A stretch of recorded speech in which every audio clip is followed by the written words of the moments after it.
Hello everybody, welcome to my channel, Watch Lookout, where I am always on the lookout for the next watch in my collection. And here today, the vaunted FedEx package.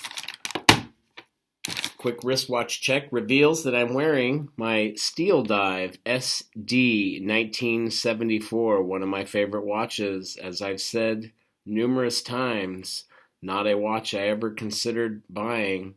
Didn't care about a Captain Willard homage, didn't care about the case, hated the crown at the 4 o'clock, but it is one of my favorite watches. And today I wore it to work because I knew there was a good chance I would get the Steeldive that is in this package. Now this watch sat in customs for nearly a month. Nothing happened. It's always a saga.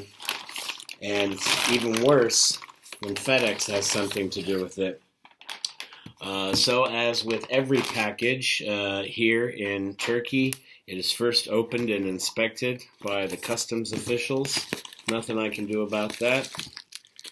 It's a sad and unfortunate reality. Here we go. We've got our Pelican-style case. I should have had this watch before I received my Picard from Spinnaker, but as I said, it spent so much time sitting in customs doing nothing, and so my Spinnaker Picard should have been the last watch I added to my collection, but in fact I have now received this one. Alright, so we do have a numbered Steeldive warranty card. There is evidently a 2-year warranty with this particular watch.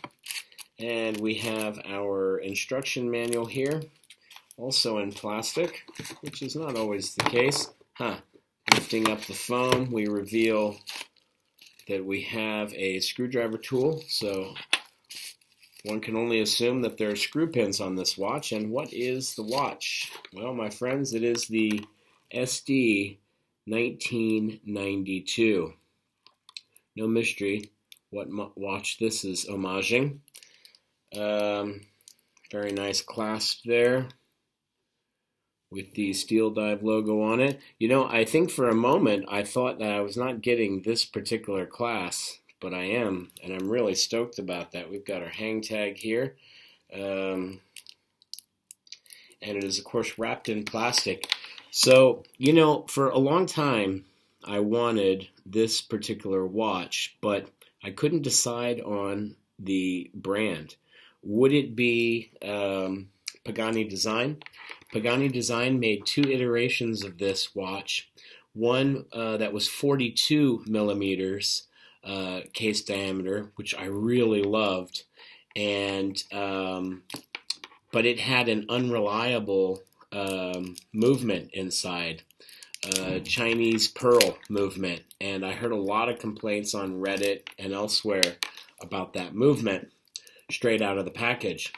Then later, Pagani Design came out with a 40 millimeter variant of this watch with the Seiko NH34, which is what is inside this watch. And I was really keen to have that reliable movement since I already have a watch with that movement in there, and so I could attest to its reliability. But I just didn't want a 40 millimeter case size, you know. And I think also one of those iterations had an applied logo on the dial, whereas the other did not.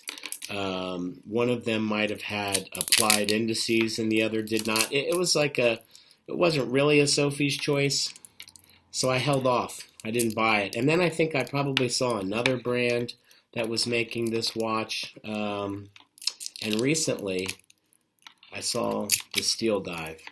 And on the back of my satisfaction with this particular watch, I decided to go ahead and give it a shot because I couldn't possibly be that disappointed, right? I mean, this has been very reliable. It's got fantastic lume. It's really comfortable. And so I just figured, you know, let me go with a with a trusted brand, at least at this point. Now, I did buy this from the steeldives.com site, and I had a nightmare with the importation. On a previous watch that I ordered, my Tactical Frog Solar, it was also delivered by FedEx. And during that episode, it was less than a month ago, one of the customs guys called me on the phone, and I answered it. He didn't speak any English, and I couldn't really understand what he was saying in Turkish. So I handed the phone to one of my colleagues who, before I had a chance to sort of consult with him, went on ahead and gave him his email address for the future correspondence in terms of importing that Tactical Frog watch. And then what happened was they continued to use that email address when this watch was imported. Really beautiful, right? Now, it does look like those are black indices, the metal, but it is not. It is silver. It's just the way the light hits it. It's true on the website as it is in real life. This is a 41 millimeter case diameter, of course not including the crown and the crown guards. It is 13 millimeters case thickness. You see that the anti-reflective coating sapphire crystal raises just above that fixed steel bezel. It is 316L stainless steel. It does have a screw down crown, which is signed with the Steeldive logo. It does have a screw back case. It has the same logo on it. We've got solid end links, which are male.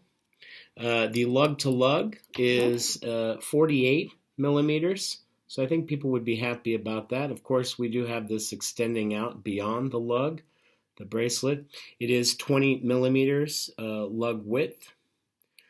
It does not feature the drilled lugs, so if you wanted to swap this bracelet out, that would probably be a little bit of a challenge. A challenge in that you don't want to scratch it, and you're subject to scratch it. This watch, of course, is a GMT, and so that orange hand, that syringe hand, does indicate that. It does contain, as I said earlier, the NH34, so this is going to be at 21,600 BPH, but look how smooth that is. That looks really smooth. That second hand sweeping around. It is applied indices, if that wasn't obvious. A lot of space there between on that rehaut. You can see quite a lot of rehaut there.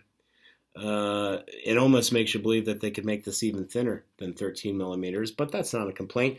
We do have a milled upper and lower clasp. That is really awesome. Now, there is no ratcheting micro adjust here, so that means that whatever I do, I'm going to have to do it just right. But I think there is a diver's extension. Yep, there is a diver's extension there for what it is. It's really less of a diver's extension and more of an afternoon after lunch extension when your wrist swells. And it should be easy enough to close back up. Yep, it is fairly easy. It does have, again, the logo there on the safety clasp. That's a nice little touch. I do dig that. These are screw pins, so I imagine that I'll probably be removing between 2 and 3. On this watch, probably 3, but when my wrist swells, I'll probably be regretting that. It does have a Cyclops there, which does appear to be doing its job of magnifying quite considerably the date there. That is impressive. 2.5 times? Probably.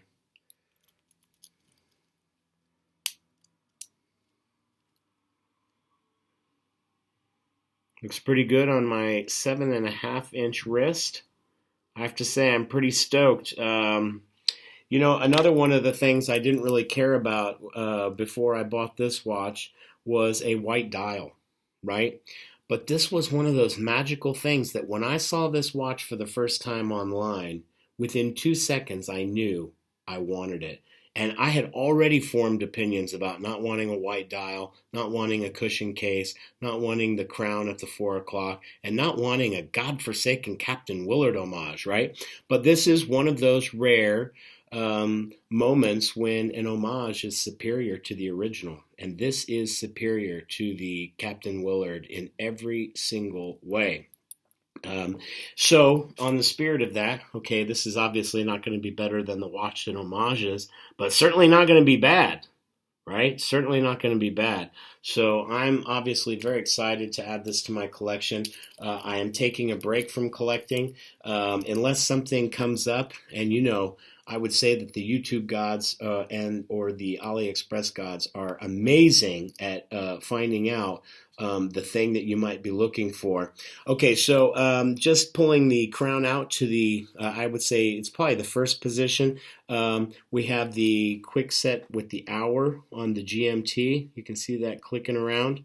And if you move in the opposite direction, you see that the date scrolls very nicely. So when you rotate in an anti-clockwise direction or in a downward direction, you adjust the date in the direction that the date rolls. And when you go in the opposite direction, then you register the hour. Now, this is a fixed bezel, so unlike some other GMT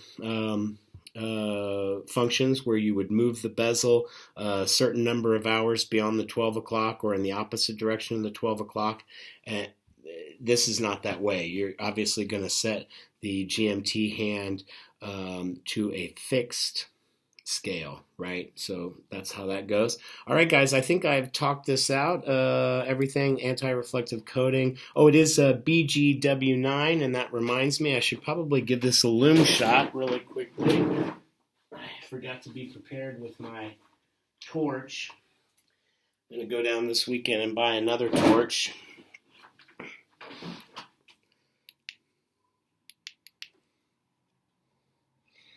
I imagine the Lume's going to be pretty good. As I said, it's a BGW9. Steeldive is famous for having great Lume. We will see here when I cut the light just what happens. It's not bad. It's a nice blue color.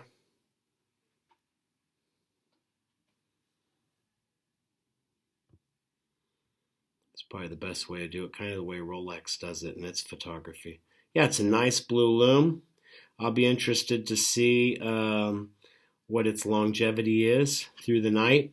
I seem to remember my other Steeldive.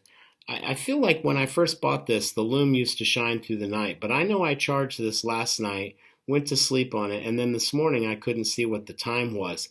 And I'm noticing this. I don't know if any of you all are noticing this, but my Aragon was like this. I feel like the Steeldive is like this. There might be another watch I can't think of off the top of my head right now where out of the box, the first week or a couple weeks wearing the watch, the Lume was outstandingly bright and had a lot of longevity. Now I notice, however, whenever I charge up the Lume, it doesn't glow as long. And it's not just my imagination. It does not glow as long or with the same intensity even in the short run. That is a very interesting thing. Something is causing the electrons to stop being energized as much as they were right out of the package. And like I said, the first maybe week or 2 weeks of ownership, it's something that I've noticed with the Steeldive, something I've noticed with my Aragon. Those are two watch brands that have spectacular Lume. In some instances, I can still see the time in the morning. My Yama has spectacular Lume. The Chromalight on my Rolexes has spectacular Lume. But having said that, I cannot see the Lume on the Chromalight in the morning after 5 or 6 hours. So it looks really good in the beginning, and it has maybe longer staying power than some of these other less expensive watches, but I can't see the time on my GMT or my Sea Dweller in the morning. I can't. All right, guys, thanks for coming out. Again, the SD 1992. Really happy to have it. Thanks for watching. Please like, share, and subscribe.